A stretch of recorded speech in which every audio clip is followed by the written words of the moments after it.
Hello everyone, welcome back to another match of StarCraft 2. What I've got for you today is a best of 3 series of Zerg versus Protoss. Now in a previous cast, I recently brought up that the early game of ZVP is incredibly well figured out and everyone basically plays the same game over and over and over again. We see the Zergs opening up with quick triple hatch, we see the Protoss going for a bunch of oracles, and there's really not a whole lot of deviation happening until like the 5-minute mark.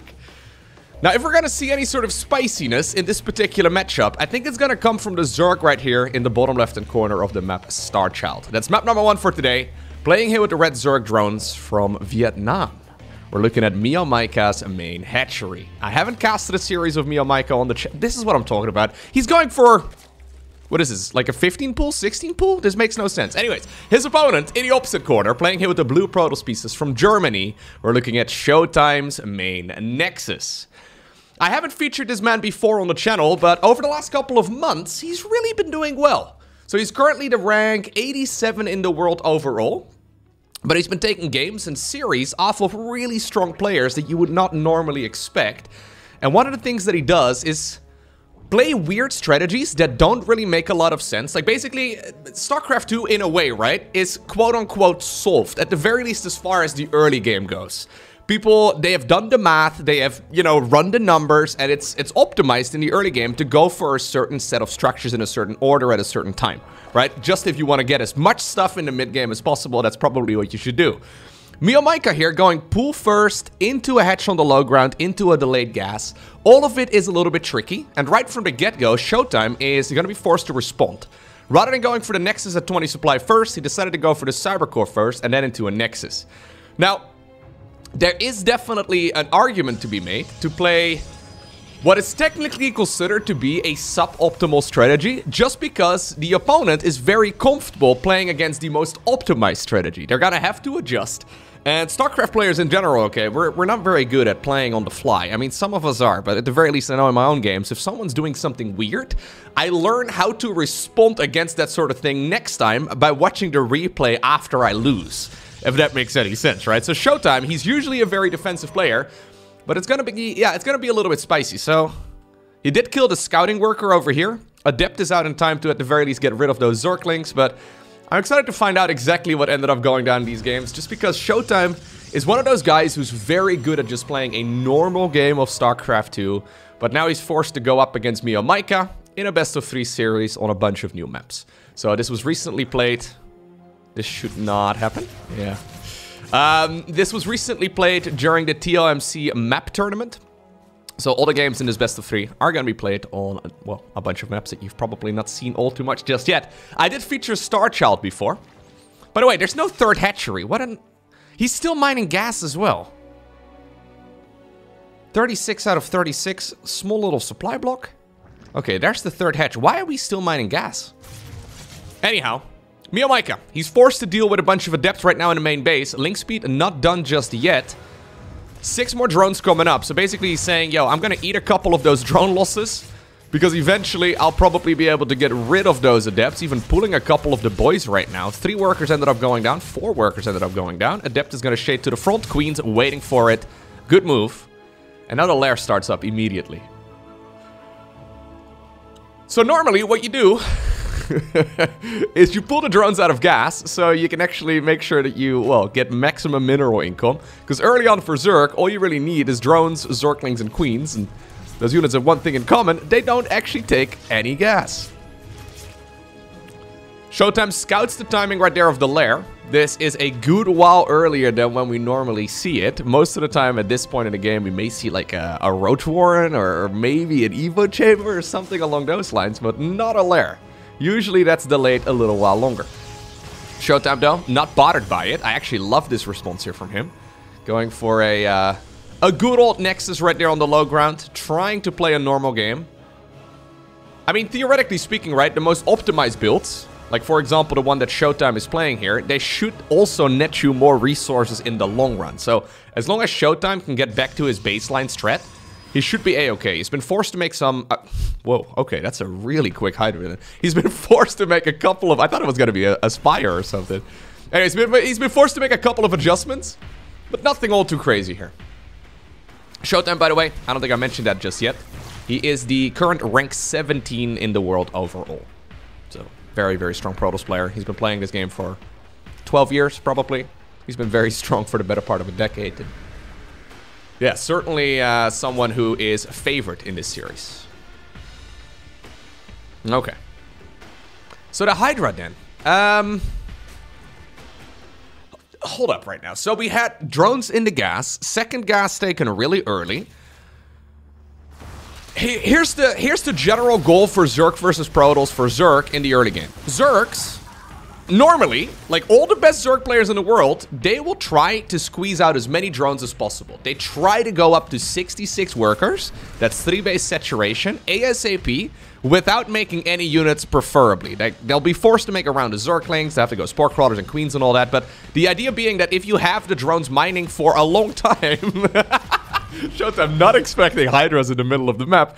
If you have the drones mining for a very long time, obviously you're gonna get more income in the long run, right? So if you have them out earlier, you're gonna get more money as the game progresses. There is a Robo Bay coming up, so ShoWTimE wants to transition right here towards a Colossus.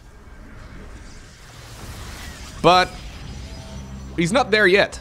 Yeah, and you know what? I think that... I was thinking the same thing, actually. I thought that maybe the third base was going to be in some trouble, but MeomaikA may very well be making a move right here towards the Protoss natural instead. Now, this is a timing attack that I've not seen before. In the past, we only ever saw Hydralisk timing attacks as soon as both of those upgrades finished up. So, Grooved Spines here, not finished just yet, so these Hydras don't actually have that much range. Instead, he decided to rush out the movement speed upgrade. He's still just producing non-stop units, by the way. If Protoss holds this with minimum worker losses, he's going to be in a fantastic spot, but those probes are starting to fall right now. Oracle's up in the air, though, still dealing a lot of damage, and yeah, I think that ShoWTimE will be able to clean this up. Well, MeomaikA is still... he's still doubling down on the aggression. I like, by the way, how his nickname is MeomaikA Fan. Like, it's literally himself. I guess he's his own biggest fan. Anyways, that's okay. That's okay. But yeah, that's kind of what I like about this guy. I've seen a bunch of his games, and he always does something weird. And even though he's doing something weird that we don't normally see in StarCraft 2, he seems very comfortable. Now, this is one hell of a surround. Yeah, that recall is forced. We're not going to target fire down the Immortal. That is a bit of a shame, but apparently MeomaikA wants to be hunting down at least a couple of those units. Instead decides to make a move once again on the third base.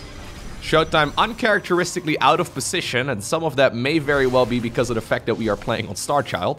I can imagine that at this point, ShoWTimE probably had only played a couple of games on this map. Now, if there's one unit, though, that Protoss has that's really, really good against both Zerglings as well as Hydras, it's, of course, the Colossus. Colossi deal bonus damage against light units, although they do need some protection. Laser Giraffe goes down right away. I think we need, like, a shield battery over here or something, dude. I don't think we can just park our army in between the natural and the third. It's not really the place to be. Anyhow, up to this point in the game, though, yeah, economically speaking, Protoss is feeling pretty comfortable. So as time goes by, he should be able to just make more stuff. Now, all of these traits, I think they're slightly Zerg favored. But I don't think there's... Well, you know what? I'm saying that. Yeah, they are... Well, not even. Actually, he's been losing a lot of stuff. It's just that MeomaikA hasn't really been adding on any workers here in a very, very long time. Zealots without charge are being warped in right now. Is he actually still breaking through this? It really does look like it. Oracle just got sniped. There's another Colossus coming out. Now suddenly tons of probes are falling. Absolute madman of a Zerg. Alright. Pretty sure ShoWTimE has been playing this game scratching his head the entire time. That might explain the micro mistakes as well. He's got one hand on his chin, the other one on the mouse. He's thinking. Caricature of thinking. No, but it's yeah, it's not ideal here, huh? ShoWTimE now forced to transfer some workers as well. Now finally drones are coming up as well as an Evo chamber. Even now though, yeah, even now, this is not a bad position for ShoWTimE. Despite the fact that he lost a lot of economy, He's got much better tech. So he's going to finish up Charge here in a moment. He's going to finish up +2 in the Fort here in just a moment. Now the Roach Warren is going to start researching Glial Reconstitution. We see the +1 missile upgrade coming up as well. But I think that MeomaikA planned on finishing this game. He planned on finishing this game already. Colossus providing high ground vision, by the way, to snipe an Overlord. I kind of like it. Anyhow, it's going to be a Roach Hydra going up against, well, Sentry Colossus-based armies, which is taking me back about a decade. This is what we used to play in the early days of StarCraft 2. Just minus the shield batteries, I suppose. And a lot of these units are quite a bit different than they used to be back then, but... Anyhow, 4th hatchery coming up here on the left side of the map. I would have opted for this one, but... yeah, there's not a whole lot of creep around anyways. Now, this is the first time where it seems to me that ShoWTimE is the one that wants to be aggressive. He's got 5 gateways. That's not as many as I'd like to see, actually, but... probably forced to spend his resources elsewhere. He hasn't seen a lot of roaches yet, but now he spots a bunch of them. There's a couple of them coming from the north as well, but no creep to control this area, so it's got to be very tricky, actually, for Zerg to get a good engagement in. Then again, there's barely any firepower. Yeah, there's very little firepower in this Protoss army. I mean, Colossi, they deal bonus damage against Hydras and Zerglings, but not against Roaches. They deal very little damage to Roaches, actually. There's like a couple of sentries in here, but they've already wasted all their energy. This is a... oh no, this is not a good fight. This is not actually a good fight for ShoWTimE. The fact, well... the fact that he is pushing with 5 gateways is a little bit funky. Normally we see 8 gateways minimum at this point in the game. So 5 gateways, I mean, he's been forced to spend his resources on more probes, I suppose, and he's got a lot of upgrades as well, but, you know, obviously soak up a lot of resources, but... I think that Demauer is still feeling pretty comfortable, though, all things considered. Is he brave enough to make a 4th base? He's thinking about it. He's got a gajillion gas. I think I would like to see maybe some Archon production here, but we'd need an additional... we'd need an additional couple of gateways for that as well, because warping in 5 High Templar at a time is not going to be that fast. Anyhow. Base over there has been acquired. Now we're gonna go, okay, now we're gonna go to the high yield gases over here. So this is a double high yield gas on Starchild, which certainly has a lot of potential. I do think though that as this game progresses, ShoWTimE is probably gonna be more and more favored. It's just as ShoWTimE's late game control, and honestly, he doesn't really have a weakness, but his late game is, at least in my mind, quite a bit better than MeomaikA's. But you can see that he's been juggling one too many balls so far. And he's dropped a couple of them, but still sticking in there. Supply-wise, things aren't looking as hot, but a lot of the gas, though, is needing to be spent. Now we're finally going for additional gateways here. Archon, Immortal, Colossus, Sentry, Zealot, Stalker, pretty good, but we're not quite done spending yet. There's 2 more Archons coming up. Disruptor also now on the production tab. +3 is going to finish in a moment. This little divot here on the map, though, is pretty sick, yeah. This, like, double staircase over here. It's a bit of a funky staircase. No idea who built that. Very useless, but it's very nice for defending on the high ground. I don't think that's really an attack path. So despite the fact that right now MeomaikA has a good supply lead, I don't know if it's really that great for him. Especially with Disruptors coming out. Force fields, force fields, force fields. Hello? Force fields? No force fields! One of the Colossus just got sniped right away. A massive Disruptor hit, though. Also throwing around one of those Colossi corpses. And despite the fact that that was, yeah, pretty good engagement, all things considered there for MeomaikA, it just was not powerful enough. This is where those upgrades from Protoss are just vastly superior, and that's even before the ground weapons level 3 finishes up. No Observer in the mix. We're gonna just march on creep. There is still a Prism. Okay, that one's gonna be coming on from the southern end of the map. This high gas base is not gonna be able to get much done. That is the longest Zealot charge I've seen in a long time. But that expansion is gonna go down for sure. Excellent work here by ShoWTimE, stabilizing in this game. Trying to play to his strength, and his strength is slow, methodical, classical decision making. Couple of Zealots over there split off from the main pack. Yeah, these units are really the ones dealing the damage over here. Now we're coming in from multiple angles once again. Good. Tiptoeing right there on the Colossus. One of the Archons goes down, but they are mostly just here to soak up as much damage as possible. GG is called, and it's indeed ShoWTimE who wins game number 1. Game number 2. We find ourselves on a map called Dragon Scales. Overall, this map didn't do too well in the TOMC in the end. I think it got 13th overall.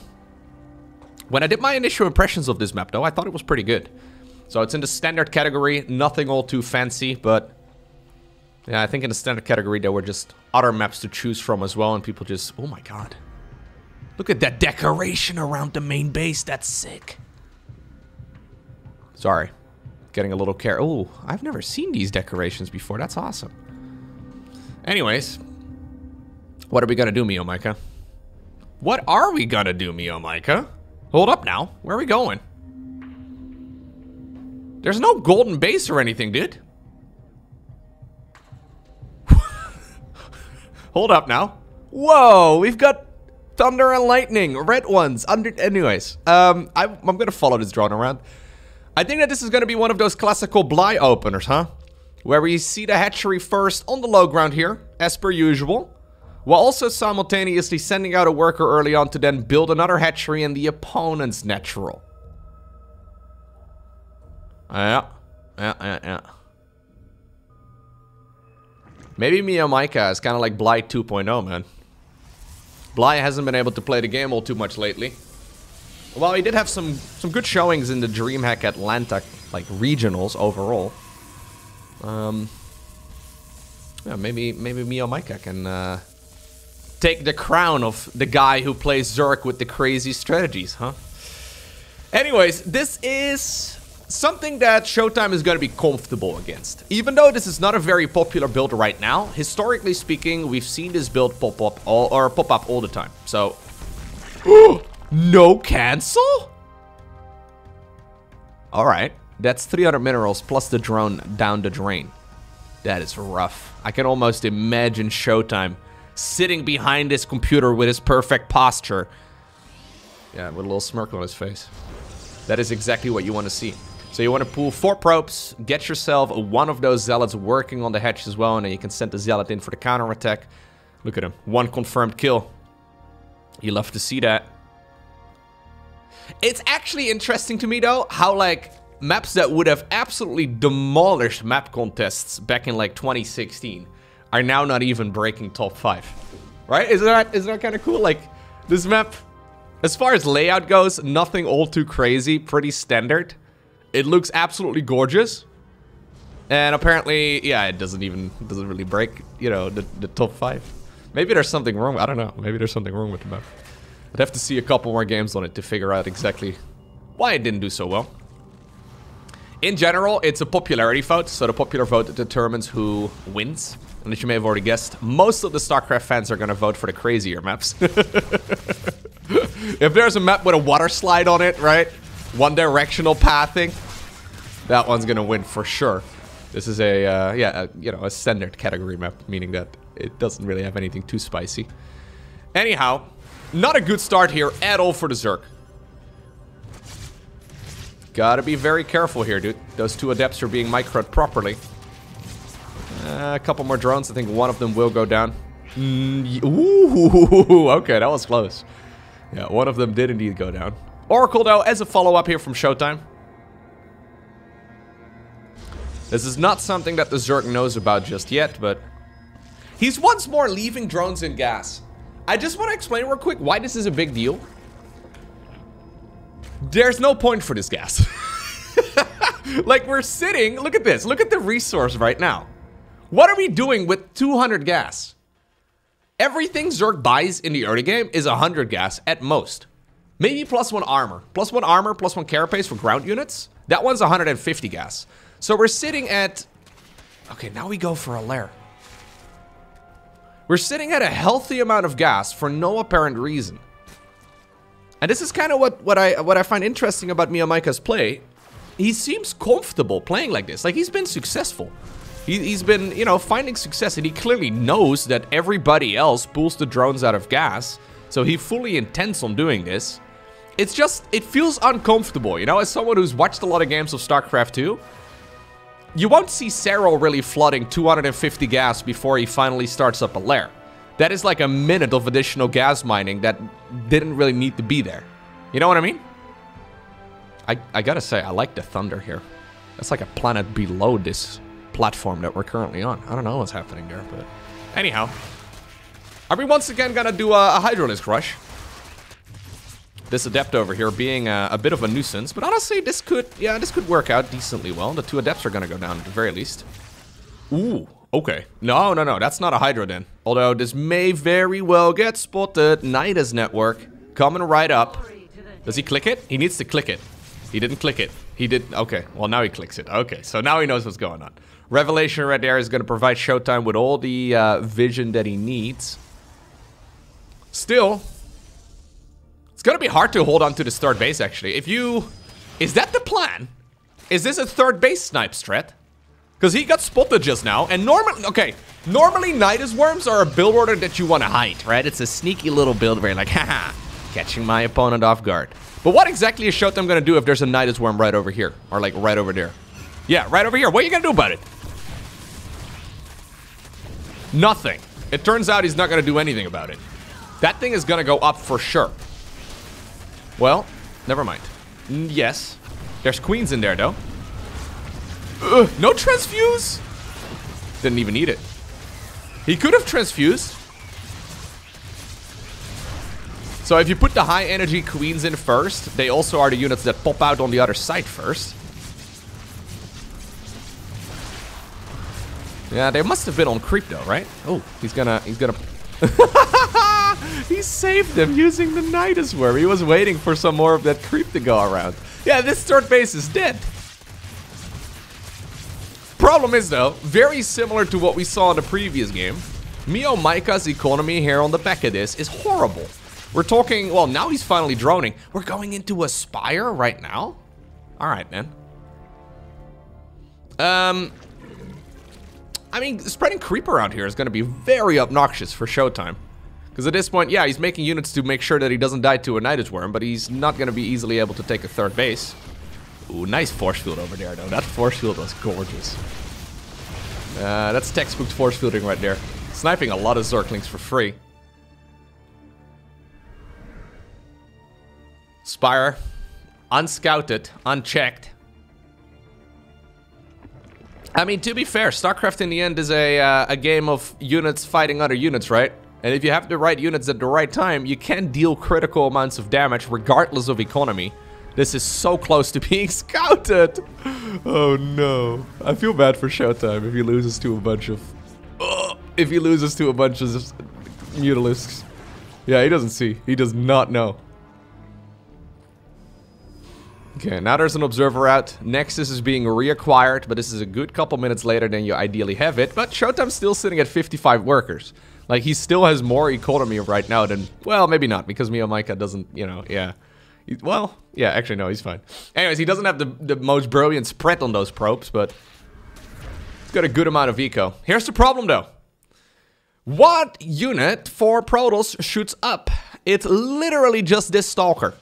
Just one Stalker is the only... well, I guess the Sentries too, but I don't really count those. Anyways, they can tickle the Mutas, I guess. Now the Mutas are spotted because they're accidentally part of this combat. Okay, recall being used right away. I can't believe he pulled the Mutas right there to the front. Okay, that's a free War Prism. Queen's randomly off creep. Okay, he starts up his Phoenix production right now. Wait, they're actually used as a main army unit. Okay, I would have assumed that those Mutas were gonna jump on top of the mineral line, because that's usually where they belong. They're really good as harassment tools, but... Corruptor's coming up. Really? So, I guess ShoWTimE at this point is maybe a bit of an open book, right? Where these Mutas are obviously gonna be countered by Phoenixes. And the Phoenixes are being blindly countered by a bunch of Corruptors. Unless he's got something else in mind, but I think the +1 flyer armor, together with Corruptors and... We're going Muta Corruptor? Muta Corruptor? That's the unit comp. Muta Corruptor Zergling. Okay. Sure. Sure. I believe you. I believe you. I'm not sure if it's... Okay, we do have to have everything on one control group, though. I was going to say. We're going to split up multiple control groups there. It's not ideal. Phoenixes at this point are spotted. And MeomaikA's like, yes, you know what I need? The unit that gets countered by the Phoenix. He's doubling down on the Muta play. Honestly, the Corruptors are very tanky, right? So Corruptors are very good when it comes to keeping those Phoenixes at bay. What exactly are you going to do with the Phoenixes? I'm not sure. The majority of the Protoss army, though, is now moving across the map. Yeah, so the Corruptors are basically here tanking. Look at that. Excellent. The Corruptors here are tanking for the Mutas for them to deal maximum amount of damage. So even though the Protoss army, though, went across the map, how are these lads going to get back home? Recall is not yet available. It's still on cooldown. So yeah, the third base is going to go down. There's a couple Archons in here, so they're going to be pretty good, I guess, at killing those Mutalisks. But they're going to get picked off pretty quickly here. Not bad.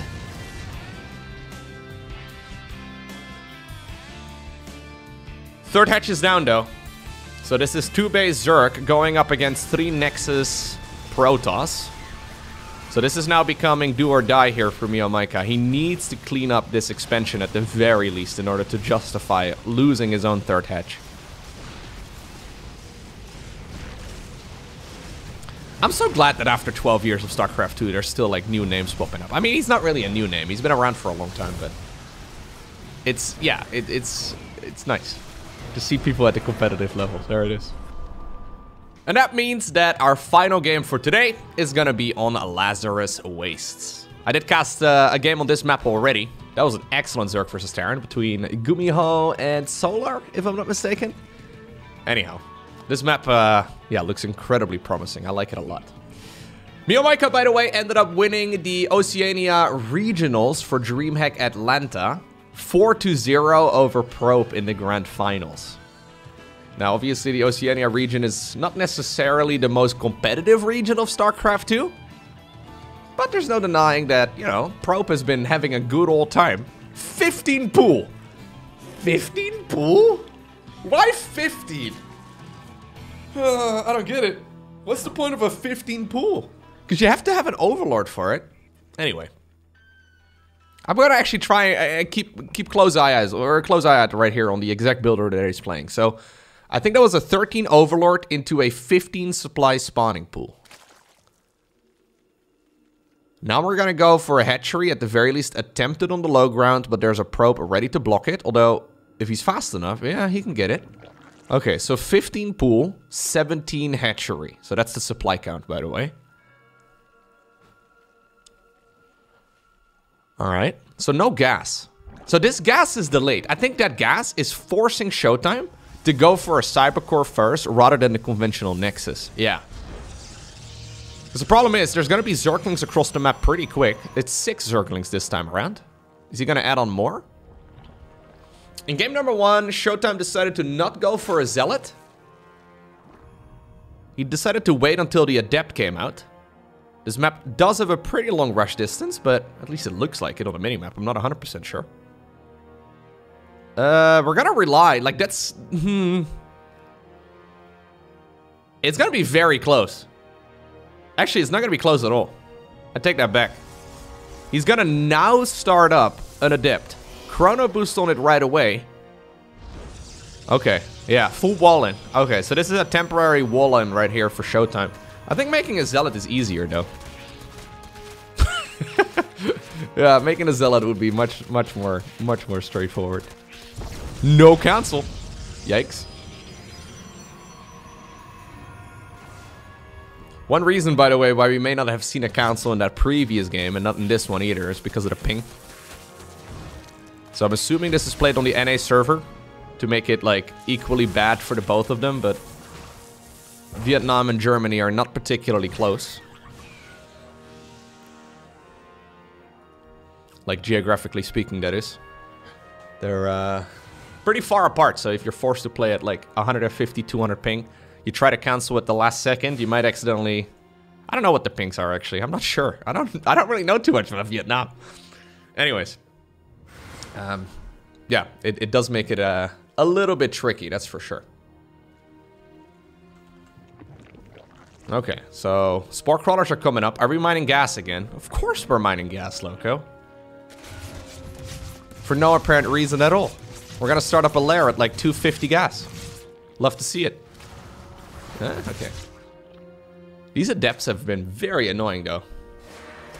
I've got a feeling that the style that MeomaikA is playing in these games is something that can just be figured out and hard countered. I'm fairly sure of it. Obviously in the current established standard it seems to work out quite well, but there's the lair. That is a super quick lair. That's even quicker than in the last games.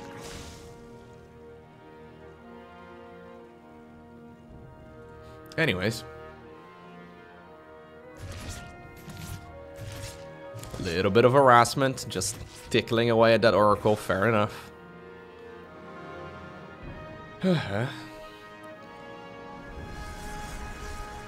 Oh, it says, by the way, on MeomaikA's Liquipedia page that he was a well-known player back in StarCraft Brood War. He was top 2 at the WCG 2008 HEAMC. I have no idea what that is. But apparently he was one of the top players from Vietnam in StarCraft Brood War at 15 years old. Now, I don't know what it means to be a top player from Vietnam.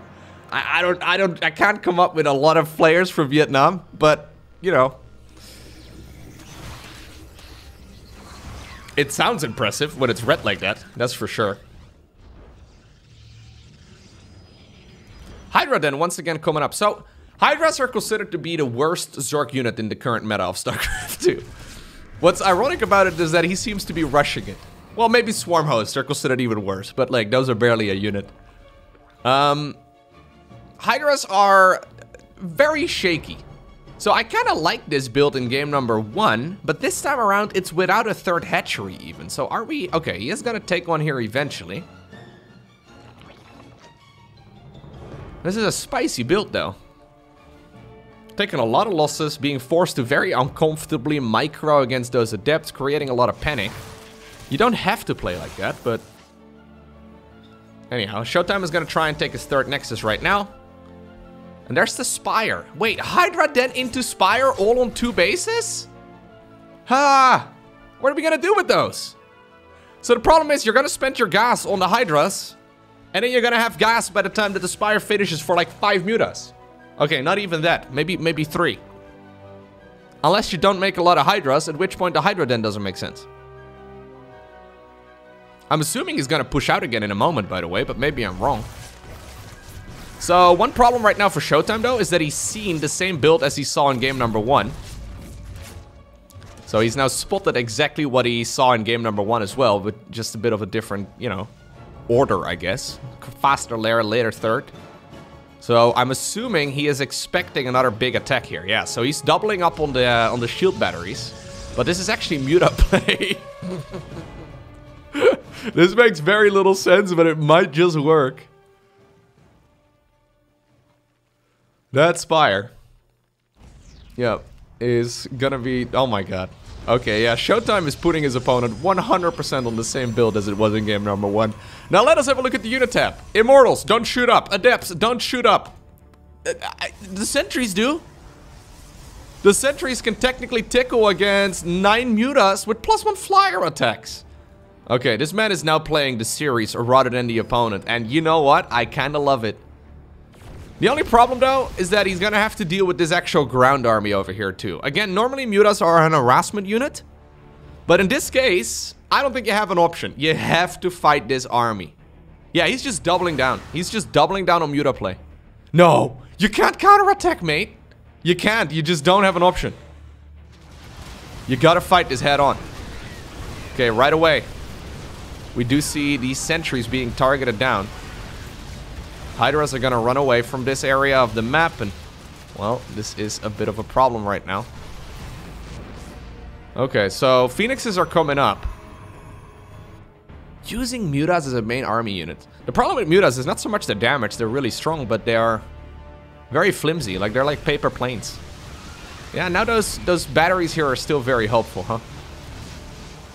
There's definitely enough DPS in these mutas to one-shot probes, so it's not like the battery is going to be able to save them that well. But against the bounces, there you go. One of the Phoenixes goes down.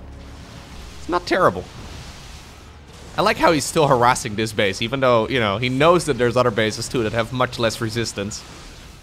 Good control right there by ShoWTimE.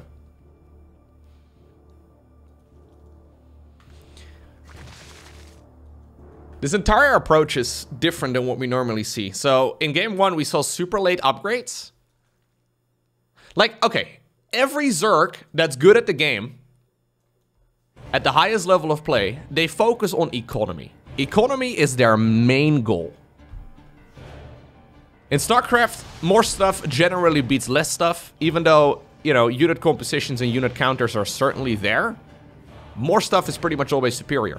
MeomaikA's seems to be prioritizing units, and apparently now upgrades, over economy, which is an entirely different approach. Now, I like it as far as, like, you know, rock, paper, scissors go, where you suddenly whip out rock when your opponent expects scissors, but as the game progresses, it should get worse, right? Now, ShoWTimE here is sitting at 67 workers, solid economy, additional gateways coming up. He's going to go up to 8 right now, so I like that a lot better. Going charged, going +2. Everything here from ShoWTimE is A-okay.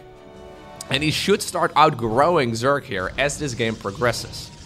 Obviously, he's a little bit confused about exactly what is happening here.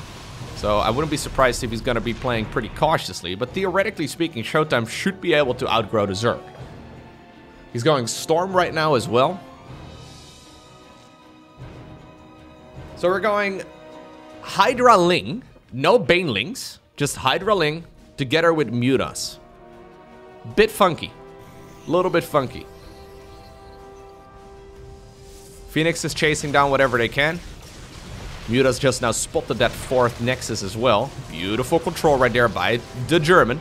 Or, I mean, the German. Phoenixes are gonna get pushed back, but this is looking rather bleak right now for MeomaikA. Although I say that, he still has one hell of an army.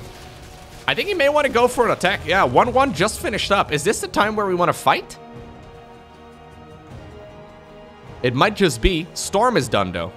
And Storm is going to do really well against these low HP units. Storm, Storm, Storm, Storm, Storm. Hello, Storm? Oh my god, he doesn't have enough energy yet. This is literally right seconds before. Oh my god.